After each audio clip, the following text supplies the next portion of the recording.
whatever the law of blasphemy is not applicable on non-Muslims. Is not applicable on Jews and Christians and other non-Muslims, minorities. It is just to be dealt with Muslims. मैं stand ये ले रहा था और यही कानून बनवाया। मेरा पॉइंट ऑफ व्यू ये था कि जो भी गुस्ताखी रसूल का मुर्तकिब हो, मुसलमान हो या गैर मुस्लिम, मर्द हो या औरत, मुसलमान हो, यहूदी हो, ईसाई हो, हिंदू हो, कोई हो, या मर्द हो या औरत हो, जो गुस्ताखी रसूल का मुर्तकिब हो उसकी सजा कत्ल है। To explain the situation, the Danish Integration Ministry and the minister, have been totally receiving wrong information. They should try to correct their source of information. The fact is, I am not saying for sake of the conference, the fact is that I was never a consultant or advisor to General Zia-ul Haq, the president who made the law of blasphemy in 80s. I had never been a member of his cabinet. I was never a member of the parliament in his days. He invited me, offered me to be federal minister for 3 times. I refused, and I never joined his dictatorial rule. And the way he was formulating the Sharia law, I was totally against it. So you are against the blasphemy law? Number 2, finally, when this law was made, President Zia-ul Haq never consulted me. And I was never a part of shaping this law in the parliament made by General Zia-ul Haq. So this is absolutely clear. So they have wrong information that I was his advisor. So let us get it on the table. Yeah. Are you pro or against the much discussed blasphemy laws in Pakistan? Now there are 2 aspects. First of all, after clarifying the situation, that I was never a part of shaping in the parliament.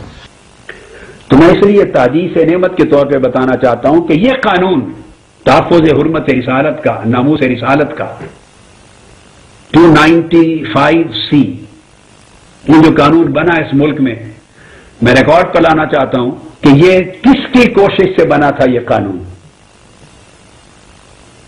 कानून बनवाया ही मैंने था।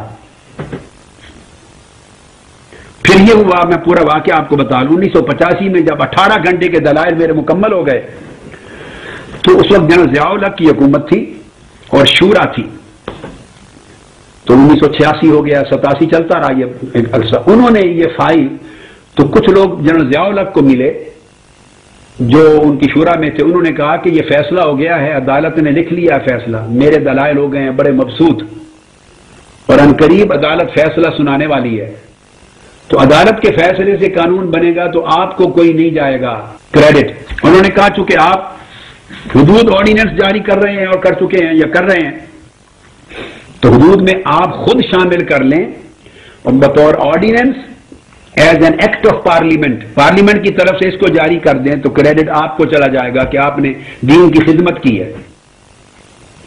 तो बजाय इसके कि ये फैसला अदालत से अनाउंस हो, आप अनाउंस कर दें पार्लियामेंट की तरफ से। तो तब जनरल ज़िया-उल हक साहब ने अदालत को ऑर्डर भेजे कि पूरी फाइल और फैसला मुझे भेज दिया जाए।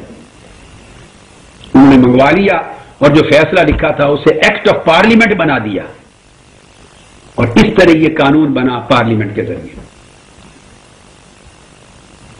तो बताना ही चाहता हूं कि यह तहफ़्फ़ुज़ हुर्मत रिसालत और नामूस रिसालत का कानून जो तौहीन रिसालत के बाब में 295C, ये सिर्फ और सिर्फ आपके इस खादिम और आपके भाई के जरिए अल्लाह ने बनवाया है। इसमें किसी और का कंट्रीब्यूशन नहीं है। और ये तारीख जानती है, जो आज से जिनकी उम्र 26 साल पहले जो सन्ने शऊर में थे और जिनको जमाने के वाकयात याद हैं, उनको खबर, आप में से कई बैठे होंगे उस जमाने के जिनको ये सारी स्टोरी याद होगी। जरा हाथ खड़ा करें। ज्यादा उम्र वाले सब लोगों को पता है, ये लाहौर हाई कोर्ट की पूरी बिल्डिंग दरो दीवार गवाह है।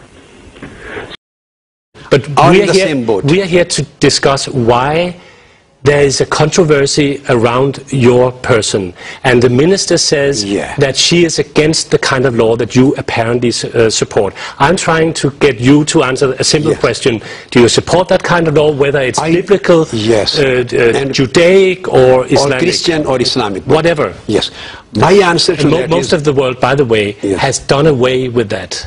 I mean, the Christians don't do that anymore. Yes. I differ with the procedural and administrative, all procedural law of this matter. I have many reservations. I have difference of opinion. हुर्मत रसूल की अजमत के लिए, नामूस रसूल के लिए, ताकि गुस्ताखी के सारे रास्ते और सब इम्कानात बंद हो जाएं, मुस्लिम और काफिर, औरत और मर्द, और तौबा करने वाला और गैर ताइब, सब के लिए जिसने हुजूर की गुस्ताखी की वो बेईमान कत्ल हो जाए और कुत्ते की तरह जहन्नुम में रसीद कर दिया जाए जो गुस्ताख रसूल है। मैं सारे रास्ते इस्तिस्ना के बंद करना चाहता था।